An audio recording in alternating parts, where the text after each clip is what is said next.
يا من تحب محمدا عليه تبخل. Bismillahirrahmanirrahim. Assalamualaikum warahmatullahi wabarakatuh. Tak bisa dimungkiri, banyak sekali sekelompok orang yang menyatakan dirinya anti-Islam. Salah satunya seperti sosok Joram van Cleveren. Namun atas kehendak Allah Subhanahu wa taala, hal yang mengejutkan pun kemudian dialami oleh dirinya. Sebelumnya, tekan tombol subscribe dan nyalakan loncengnya agar kalian selalu mendapat video bermanfaat selanjutnya dari channel ini. Bagikan video ini ke teman dan keluarga kalian, karena sebaik-baik kalian adalah orang yang mempelajari Al-Quran kemudian mengajarkannya kepada orang lain. Satu lagi, simak video ini sampai selesai biar nggak salah paham.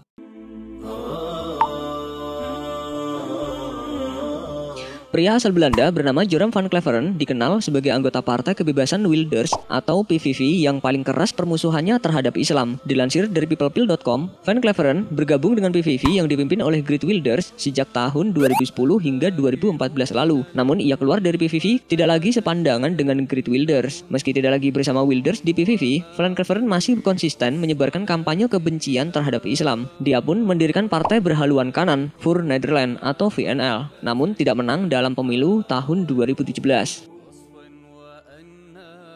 Sebelumnya, Van Cleveren juga dikenal karena mengatakan bahwa Islam adalah kebohongan dan Al-Quran adalah racun. Waktu berkarir di politik, Van Cleveren ikut mengecam penggunaan burka, menara masjid, hingga mengatakan Islam sebagai agama teror, kematian, dan perusak. Dilansir dari Sputniknews.com, dia juga memprakarsai adanya debat Maroko di gedung parlemen membahas tingginya proporsi pelaku kejahatan keturunan Maroko. Hal itu ia lakukan karena tingginya angka perkosaan yang dilakukan warga keturunan Maroko. Van Cleveren saat itu tetap berusaha menyebarkan kebencian terhadap Islam. Politisi ini juga mengadakan riset pengumpulan bahan penulisan buku untuk menyerang umat Islam di Belanda dan seluruh dunia. Melalui buku itu, Van Cleveren ingin menyatakan Islam adalah agama yang membolehkan kekerasan, antisemitisme, menghina perempuan, homofobia, dan lain sebagainya. Namun ketika riset sudah setengah jalan, Van Cleveren memutuskan menulis ulang buku itu. Saat menulis bukunya, pandangan terhadap Islam pun berubah sangat drastis. Dalam rilis terakhir, Van Cleveren menyebutnya sebagai bantahan atas prasangka buruk non-muslim terhadap Islam. Bukunya diberi judul Apostate from to Islam in the Time of Secular Terror. Hal ini membuktikan kepada kita bahwa tidak ada yang bisa menahan kehendak Allah Subhanahu wa taala. Salah satunya hidayah yang diberikan kepada Van Cleveren. Seperti dalam surat Al-Qasas, Allah Subhanahu wa taala berfirman, "Sesungguhnya engkau tidak akan dapat memberi hidayah kepada orang yang kamu kasihi, tetapi Allah memberi hidayah kepada orang yang Dia kehendaki, dan Allah lebih mengetahui orang-orang yang mau menerima petunjuk." Quran surat Al-Qasas ayat 56. Adapun petunjuk menuju ilmu, dalil, keterangan Al-Quran dan lainnya untuk menempuh jalan keselamatan dan kebahagiaan, maka para hamba mampu melakukan petunjuk ini, sebagaimana telah ditetapkan pada diri Rasulullah SAW dalam firman Allah Subhanahu wa taala yang artinya, "Dan sesungguhnya engkau benar-benar memberi hidayah kepada jalan yang lurus, yaitu jalan Allah." Quran surat Asy-Syura ayat 52. Akhirnya, Van Cleveren memutuskan mengucap kalimat syahadat pada Oktober 2018 lalu. Dari pembenci Islam, ia berbalik memberikan advokasi kepada umat Islam atas semua tudingan yang tidak benar. Dia merasa telah mengembangkan kebencian yang besar terhadap Islam, tetapi pada akhirnya dia justru merasakan kedamaian dalam agama yang telah dibencinya itu. Pada tahun ini, Joram van Cleveren juga telah menulis sebuah buku mengenai keagamaannya dan bagaimana dia menjadi mu'alaf. Wallahu a'lam bishawab. Wassalamualaikum warahmatullahi wabarakatuh. Sebelum beranjak dari video ini, mungkin video sebelumnya juga menarik untuk dilihat nih. Sebagai makhluk ciptaannya, kita memang sepatutnya hanya beriman kepada Allah Subhanahu wa taala. Namun sayangnya, sejak para nabi masih hidup, sudah ada orang-orang kafir yang memilih untuk menyembah selain Allah. Lalu bagaimanakah ketika orang kafir dibacakan ayat-ayat Allah? Sifat atau karakteristik orang kafir pernah dijelaskan dalam Al-Quran, sebagaimana Allah pernah berfirman, "Sesungguhnya orang-orang kafir sama saja bagi mereka. Engkau beri peringatan atau tidak engkau beri peringatan, mereka tidak akan beriman. Allah telah mengunci mata hati dan pendengaran mereka, dan pada penglihatan ada penutup, dan bagi mereka ada siksa yang amat pedih." Quran surat Al-Baqarah ayat 6-7. Dari ayat ini kita bisa tahu bahwa umumnya orang kafir identik sebagai orang yang selalu menutupi tanda-tanda kebesaran Allah dan tidak akan mungkin beriman. Kekufurannya sudah mendarah daging dalam jiwa mereka, sehingga mereka sudah tidak mungkin lagi akan berubah akibat diri mereka sendiri yang tidak mau mengimani Allah dan Rasul-Nya.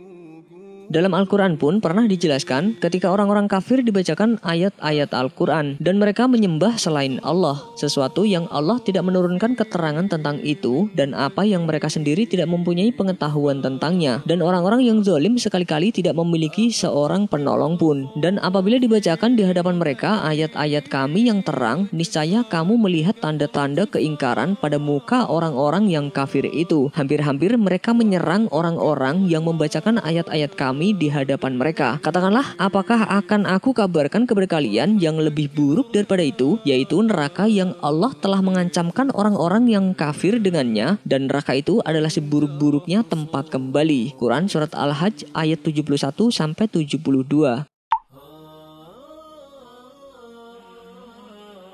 Salah satu orang kafir yang terkenal kekafirannya yakni Abu Jahal laknatullah, di mana ia diketahui sering mengingkari ayat-ayat Al-Quran, berdusta dan berdosa. Bahkan ketika mendengar bacaan ayat-ayat Al-Quran, karena kesombongannya ia tidak mau beriman dan pura-pura tidak mendengarnya. Namun ketika mengetahui sedikit saja ayat-ayat Al-Quran dari teman-temannya, maka mereka menjadikannya sebagai bahan olok-olok. Karena ketika Abu Jahal mengetahui ayat tentang pohon zakum, makanan penghuni neraka yang berbunyi, sesungguhnya pohon zakum itu makanan orang yang banyak dosa. Quran Surat Ad-Dukhan ayat 43-44. Yang ada justru dia mengolok-olok ayat-ayat tersebut dengan meminta kurma dan keju. Seraya berkata kepada teman-temannya, makanlah buah zakum ini yang diancamkan Muhammad kepadamu, itu tidak lain adalah makanan yang manisnya seperti madu. Al-Quran juga menjelaskan tentang olok-olok mereka sebagaimana yang disebutkan dalam ayat berikut ini. Dan ingatlah ketika mereka orang-orang musyrik berkata, Ya Allah, jika Al-Quran ini benar-benar wahyu dari Engkau, maka hujanilah kami dengan batu dari langit, atau datangkanlah kepada kami azab yang pedih. Quran Surat Al-Anfal ayat 32. Ayat tersebut menerangkan mereka bukanlah sekedar mengolok-olok Al-Quran, tapi lebih dari itu. Mereka berani menista Allah Ta'ala dengan menantang Allah Ta'ala untuk menurunkan azab. Selain itu, mereka juga melontarkan kata-kata keji terhadap Rasulullah SAW dan Al-Quran, sebagaimana diterangkan dalam ayat ini. Dan orang-orang kafir berkata, Al-Quran ini tidak lain hanyalah kebohongan yang diada-adakan oleh Muhammad, dan dia dibantu oleh kaum yang lain. Maka sesungguhnya mereka telah berbuat suatu kezaliman dan dusta yang besar. Quran Surat Al-Furqan ayat 4. Jika sebelumnya dijelaskan mengenai kisah orang kafir terdahulu, lalu bagaimana reaksi orang non-muslim ketika mendengar lantunan ayat suci Al-Quran? Menurut video yang diambil dari channel AQA, terlihat jelas Presiden Amerika Donald Trump sedang menghadiri acara National Prayer Service di Washington National Cathedral pada Januari 2017 lalu. Di antara pembaca doa yang ada, salah satunya terdapat seseorang yang dengan lantang membacakan sejumlah ayat Al-Quran pada acara tersebut. Dan beginilah reaksi Donald Trump ketika mendengar lantunan ayat suci Al-Quran. Ya ayyuhan nasu inna khalaqnakum min dzakarin wa untha wa ja'alnakum syu'uban wa qabaila lita'arafu. We have created you from a single male and female, Adam and Eve. وَمِنْ آيَاتِهِ خَلْقُ السَّمَاوَاتِ وَالْأَرْضِ وَاخْتِلَافُ أَلْسِنَتِكُمْ وَأَلْوَانِكُمْ. And among the signs of God is the creation of heaven and earth, and the variation in your languages. Tak hanya Presiden Amerika, Perdana Menteri Kanada Justin Trudeau juga diketahui pernah mendengarkan ayat Al-Quran saat menghadiri upacara pemakaman untuk mengingat korban yang tewas akibat serangan teroris di Masjid Quebec, Kanada.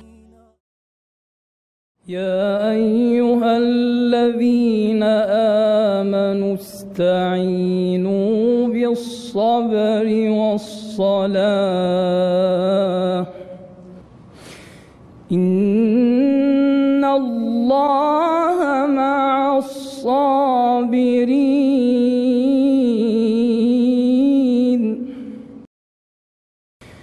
Ulaika alaihim salawatum min rabbihim wa rahmah. Itulah tadi reaksi ketika orang-orang non-muslim dibacakan ayat-ayat Allah. Wallahu a'lam bishawab. Wassalamualaikum warahmatullahi wabarakatuh.